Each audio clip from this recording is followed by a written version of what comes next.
Why don't ordinary Christians know more about this stuff? And he joins me now from the studios of WUNC in Chapel Hill, North Carolina. Welcome back, Bart. Well, thanks for having me. Now, you note in the book that the views you set out are standard among biblical scholars. They're commonly taught in seminaries and theological schools, but, and I'm quoting, you say, most people in the street and in the pew have never heard of this before, close quotes. Why the big secret? Well, that's a great question, and it's the one I've been wrestling with. The answer, I think, is that, there's a two-pronged answer. First, I think scholars who teach these things and do research on them have done a terrible job of communicating them to normal human beings. As a rule, scholars aren't the best communicators to normal folk. The second reason is a little bit more puzzling, which is that pastors who go to divinity school or seminary, they learn this material in their Bible courses, but when they get into churches, they don't seem to teach their parishioners. I'm not sure what the reason for that is, but it seems to be the case that most people in the churches don't know this material. Is it because they teach it more as a devotional book or an inspirational book than as a book to be studied? I think that that's probably a part of it, that in fact it's difficult for pastors to know maybe how to approach this material the way they learn it in seminary. When they're in the church, of course, they're trying to teach people about the faith and about how to believe and about how to act. Mm-hmm. And in their Bible courses in seminary, instead of learning the Bible from that sort of devotional point of view, they've learned it from a historical point of view, mm-hmm. where their teachers have taught them about how we don't know who wrote certain books of the Bible, that there are contradictions among books of the Bible, there are different perspectives in the Bible, and I think a lot of pastors have trouble knowing how to translate that into some kind of message for the people in their parishes. Maybe they're afraid that some of that knowledge will kind of blow people's minds, so to speak, in the pews.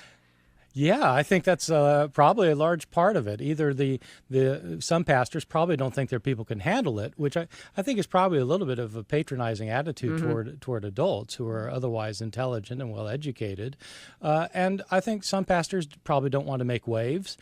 Some pastors are probably not sure what kind of reactions they would get from their people in their parishes. And it may be that some pastors just don't know where to begin because this is such a different perspective from what people have been raised on that maybe the pastors don't know where to start. Now, you mentioned earlier, of course, that scholars have trouble communicating. Allow me to say, I think you're a scholar who doesn't have trouble communicating with ordinary folks who don't do this for a living, because I find your writing very lucid. And you say that the books of the New Testament often contradict each other in their accounts of important events, and you use a lot of examples. But since we're approaching Easter, let's use the stories of Jesus' resurrection as an example. Can you give just a couple of examples how these accounts differ from each other in important ways? Yes, what I tell my students to do is to read each account separately and list everything that happens and then compare their lists carefully. And when they do that, they find that these accounts of the resurrections have discrepancies up and down the map. Jesus, of course, is crucified in all four Gospels, and he's buried. And on the third day, the women go to the tomb.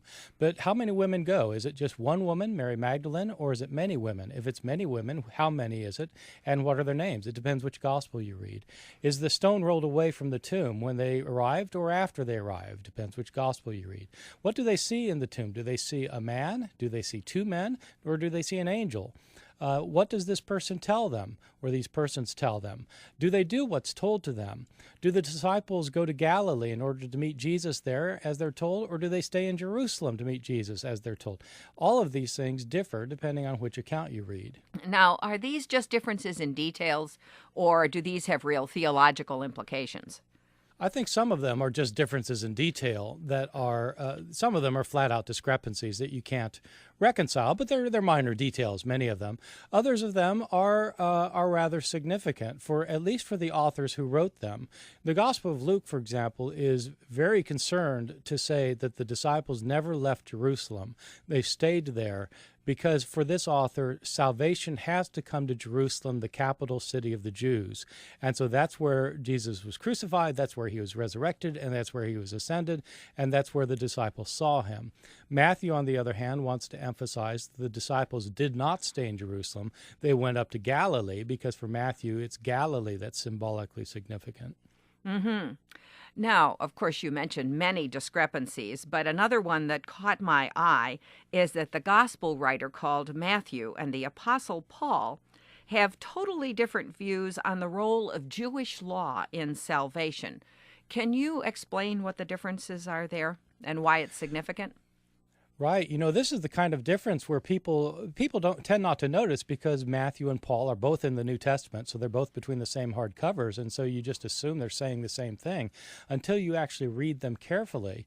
Matthew is quite explicit that a person has to keep the Jewish law. Jesus says, in Matthew only, Jesus says, I've come not to abolish the law, but to fulfill it. Not one jot or tittle will pass away from the law until all is fulfilled. And then he goes on to say that his followers have to keep the law better than the scribes and the Pharisees if they're going to enter into the kingdom of heaven. So keeping the law is of utmost importance to Matthew.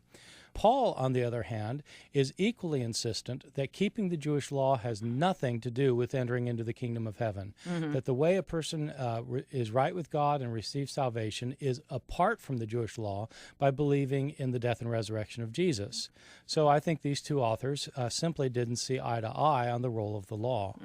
And that's a significant difference, and it probably has a lot to do with the fact that Matthew was writing, I believe, for a largely Jewish audience, Paul for a largely Gentile audience.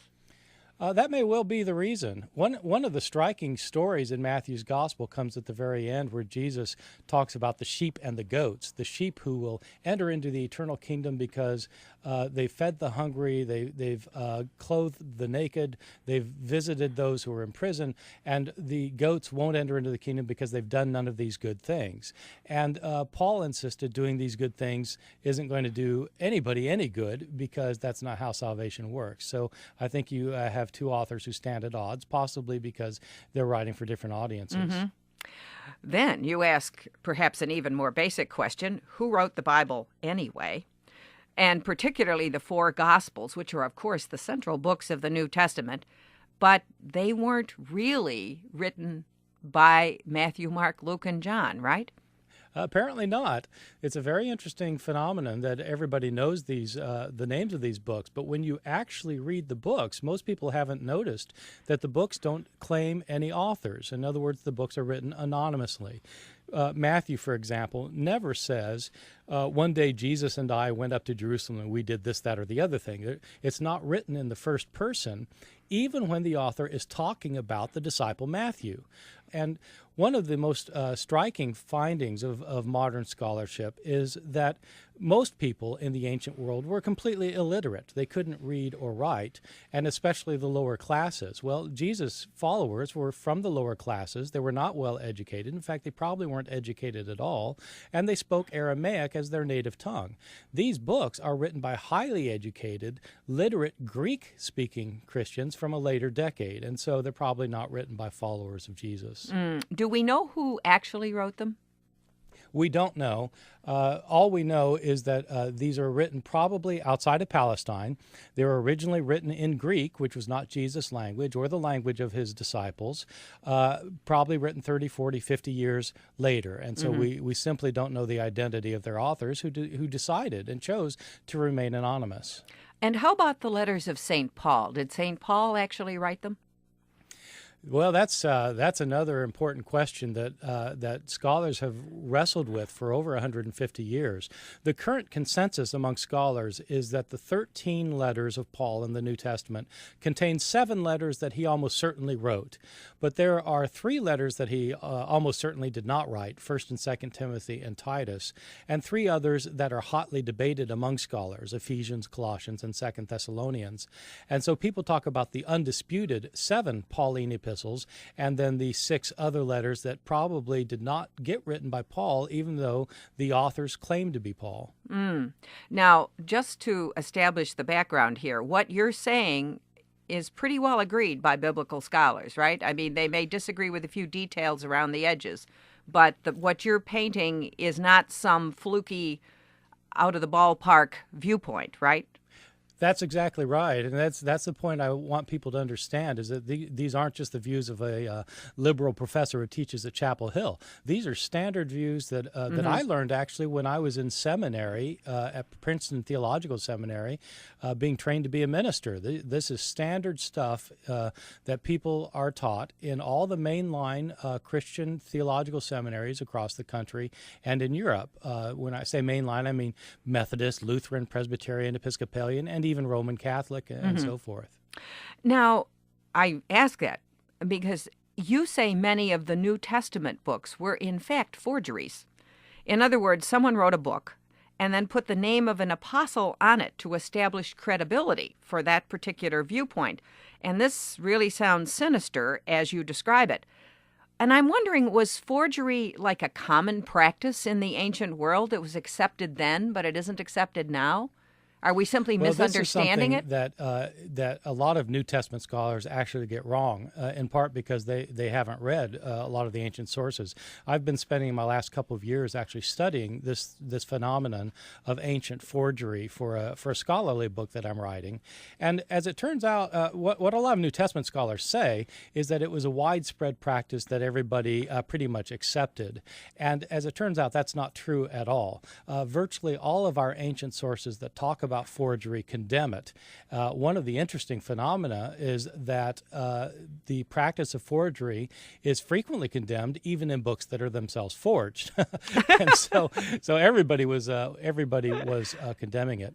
One thing I should say about this also, though, is that this is one area where New Testament scholars as a rule, tend not to talk about forgery when it comes to the New Testament. So when they talk about 1 Timothy, they won't call that a forgery. They'll call that a pseudepigraphon, which is a fancy term for writing under a false name, which of course is what we call forgery. But some New Testament scholars don't want to call anything in the New Testament a forgery because as you say, it sounds a bit sinister. Now then you deal with this famous quest for the historical Jesus. And if most of the New Testament was written by people who actually weren't alive in Jesus' lifetime, then how do we know anything really about Jesus, the historical Jesus, I mean? Yes, this is a big problem that scholars have wrestled with for a very long time. For well over 200 years, scholars have wrestled with this problem because we have these Gospels that are written 30, 40, 50 years later by people who weren't there to see these things happen. And the question is, where did they get their information from? What is widely thought today is that these gospel writers got their information from the oral tradition, that Jesus did and said certain things, and that over a course of years and decades, stories were told about Jesus until these stories reached the ears of those who are going to write the Gospels. So what I talk about in the book is how scholars go about using sources like this, written decades later by non-eyewitnesses who got their information from people who also were not eyewitnesses, how we can use Gospels that have a lot of discrepancies and contradictions and different perspectives in order to figure out what Jesus really said and did. That's an ongoing scholarly project that is very familiar territory for anybody working in this field, but for a lot of people it's never even occurred to them as a problem. But it also means that if you're following an oral tradition, stories get changed as they get passed along, right? Yes, indeed. It doesn't take long for stories to change. They change sometimes on the first telling. And with the gospel stories, we're dealing with stories that have been circulating for 40 or 50 years in many cases.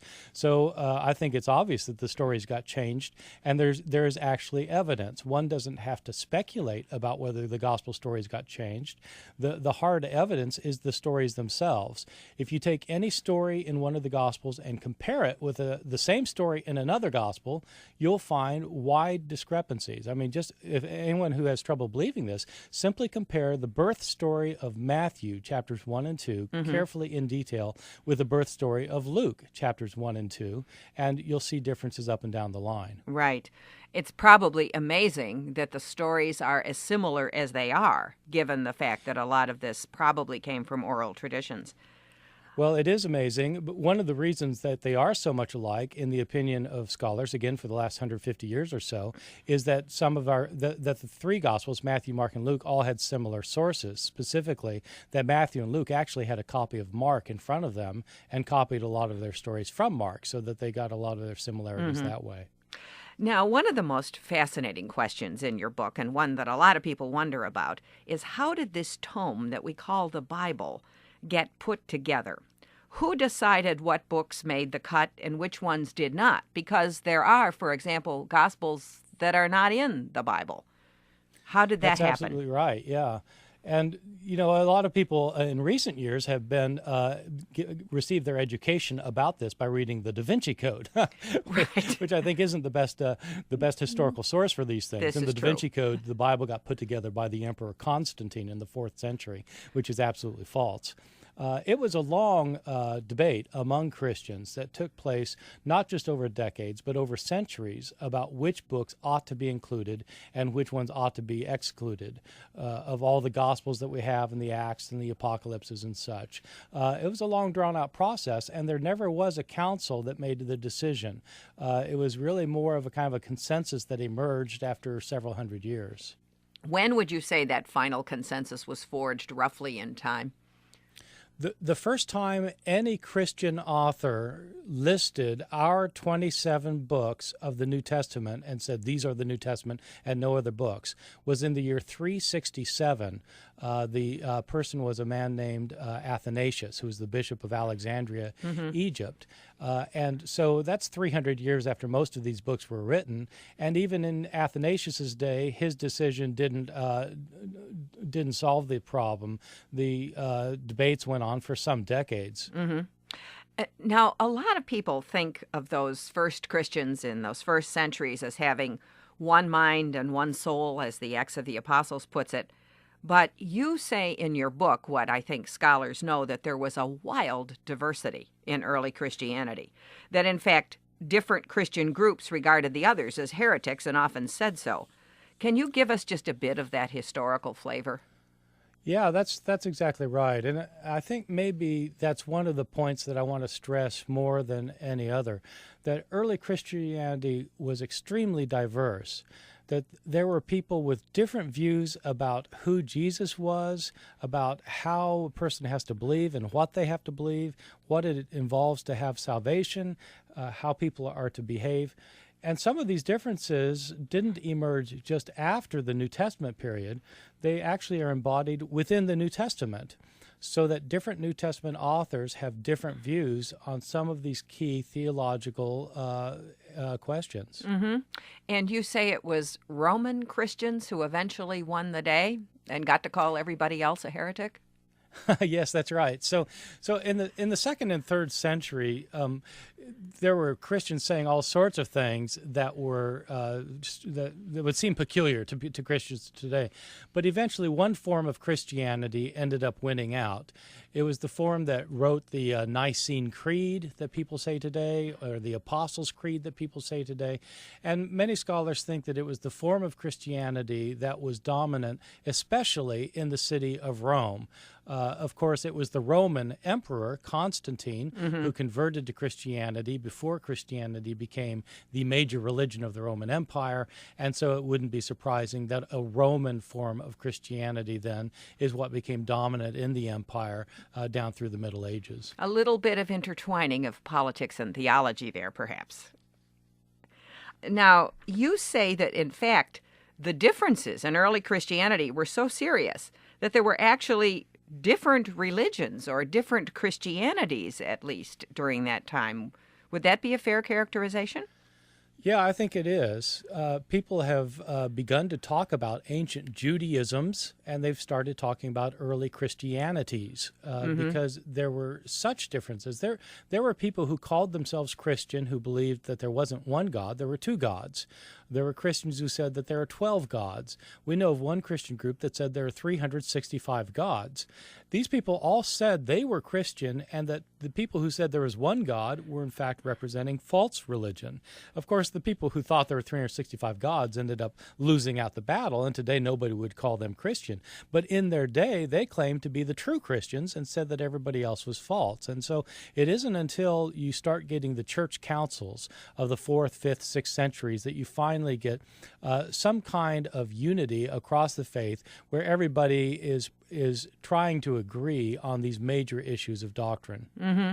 But not everybody was happy about what came out of some of those councils, even though we often think they were. And this is where some of those sacred Christian dogmas came from, isn't it? Like the divinity of Jesus and the Trinity, at least they got defined by those councils. That's exactly right. And this is another thing that most people don't realize, is because people simply assume that since Christianity today teaches about the divinity of Christ and the Trinity, that these are found in the Bible. Well, the Trinity is not explicitly taught anywhere in the Bible. It's a doctrine that's derived from certain interpretations of the Bible. And one of the points that I make in the book, which again is standard information among scholars, is that the divinity of Jesus is not something that was taught by the earliest followers of Jesus. It's a later development. So that it's not surprising that in our earliest Gospels, Matthew, Mark, and Luke, Jesus is, of course, he's the Son of God, but these Gospels don't understand that to mean that he's actually divine himself. He's the Son of God in the sense that, say, King Solomon was the Son of God, or that Israel is the Son of God. He was the human that God has chosen to fulfill his purposes on earth. Mm-hmm. When you get to the last Gospel, the Gospel of John, Jesus himself is divine. He says that he is equal with God. That's found in our final Gospel, but not in our earlier Gospels. This looks like it's a later theological development. Mm-hmm. And so then, to answer a question you asked in the book, who invented Christianity? How would you answer your own question? Right. It's a tough question. Maybe I shouldn't have asked it so pointedly. The answer, I think, is that the early Christians invented Christianity, and that different Christians invented Christianity in different ways, so that it appeared differently in different parts of the world at different times. So that what has come down to us today as Christianity, of course, is a remarkably diverse phenomenon, just looking around the world today and seeing the different people who call themselves Christian. Mm-hmm. But in the ancient world, it was even a more diverse phenomenon, as different Christians claimed different things that today almost every Christian would say certainly is not part of the true faith. Mm. And let's suppose you could restructure the canon of the New Testament. What book or books would you eliminate, and what ones that didn't make the cut might you add? Yes, this is a good question. I get asked this a lot, and it's always fun to speculate about. I usually tell my students that no matter what I or anyone else says about it, we have a 27-book canon, and it's not going to change no matter what. But suppose it were possible to change it. I'll tell you one book that I would probably vote to have excluded is the book of 1 Timothy, which is the book that says that women are to be subject to men. They are not to exercise any authority over a man. If they're going to be saved, it's by bearing children. I'd vote for that, too. You know, women have to be barefoot and pregnant, basically, to be saved. And I think that's done a world of harm. And so I wouldn't be sad to see that passage go anyway. What would I include?